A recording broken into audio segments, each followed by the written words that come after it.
Good evening. This is Robert Baltz. You should be seeing the screen now. Tonight, we're going to take and talk about my uses for Are We Related and View Relationship. It's for Talk, North Carolina. You should know I'm just a regular old genealogist, just like you, and I look to you to take and comment on this and collaborate with me to give me better ways of doing things. The goal tonight is a brief overview of Are We Related and view relationship functions of FamilySearch and RootsTech and how we use them. This is backed up with detailed YouTube videos. So if you want more details, I point you to the videos. Note, Are We Related involves living people that are attending RootsTech in 2025 and have given their permission to the application. It utilizes the view relationship function that's in FamilySearch for deceased individuals and the chain of relationships back to you. Applications I use it for is to identify cousins to work with. Not really successful. The nearest I've been is a fifth cousin, about 3 times removed. I use it for identification of DNA connections. I've had a lot of success there. The only difficulty is only about 40% of the people put in trees when they do DNA matches, or the people that match with me anyway. And then the next thing I use is I cut and paste it into publications.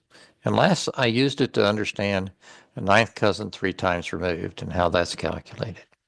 The requirements are that you have a FamilySearch membership. And if you're using Are We Related, you have to have a registration at RootsTech and a release for the fee and the registration for the feature to work. Process I'm going to use is I'm going to demonstrate Are We Related and show how we are related and show the resulting relationship. I'm going to demonstrate view relationship and use one of my DNA matches to take and show you how to do that and show you how it exists in the world family tree at FamilySearch. Then I'm going to demonstrate how it's used in the family story. So let's start right off with this. Okay, Are You Related is currently is a Facebook feature. It's on Facebook. Later on, it will be at RootsTech when RootsTech opens, but I have not seen it show up lately yet. Every year it's there. You go page down this page, you get a purple page there that somebody's put on there that wants to take and see how they're related to you. And you click on that. It's a living person, so I don't want to show it to you. And then you look at the relationship. And this is the kind of thing that you get. This person is living, so I don't want to take and blow that up too high. But you can blow it up here and see which line you're in and so on and do all kinds of things with this relationship. And so that's the Are You Related feature. I like to tell them what line I came through and how and which how my relationship is. This is up in the upper left-hand corner. My ninth cousin twice removed. Okay.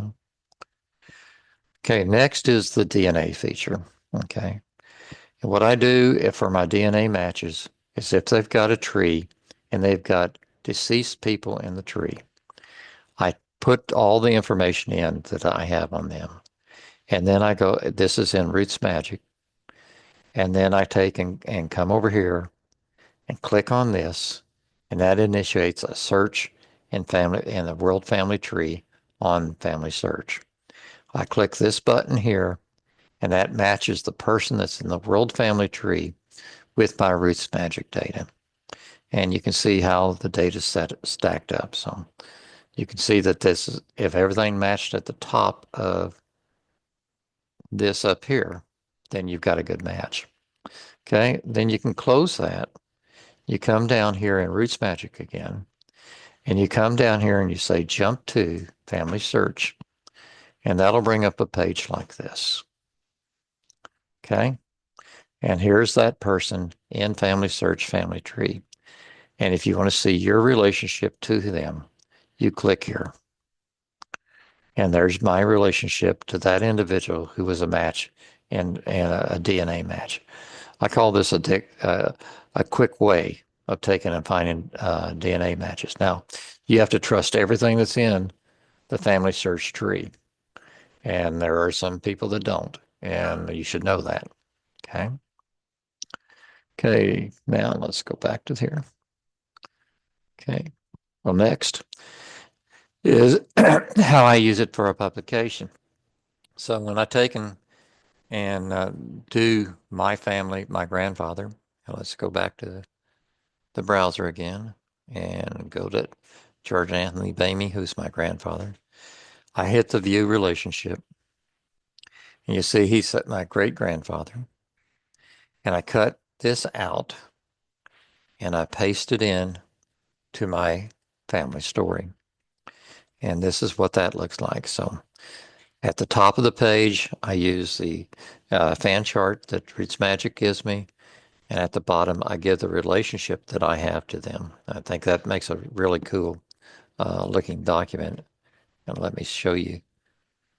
This is how it looks in the actual document. And so now, if you want to know where this template came for doing this, Thomas McKenty recently did a presentation at the Appleton Public Library, and this is his process. It's not mine. And don't want to take any credit for something I'm not. The next thing that I did was I wanted to understand ninth cousin 3 times removed. Actually, this was a family question, and I didn't know the answer. So what I did is I went to FamilySearch. I took a tree that had ninth cousin 3 times removed because I chose that one because I started out with a second cousin, no removal, and that didn't demonstrate everything I wanted to demonstrate. So I found a ninth cousin 3 times removed, and so I went and did just the process I just showed you, where I go up the line on the people, run them through FamilySearch, and then I put them into this tree. So you can see where the cousins and the removes are. And that helped me understand how that is. For more details, the DNA process and view relationships is in this YouTube video. The link will be in the handout that I give you. And the ninth cousins 3 times removed analysis is in this video. Both of these are much more detailed than what I've gone into here. And then the Thomas McKenty presentation at the Appleton Library is in here. And I think it only has 10 or 15 days left before it expires. This is my contact information.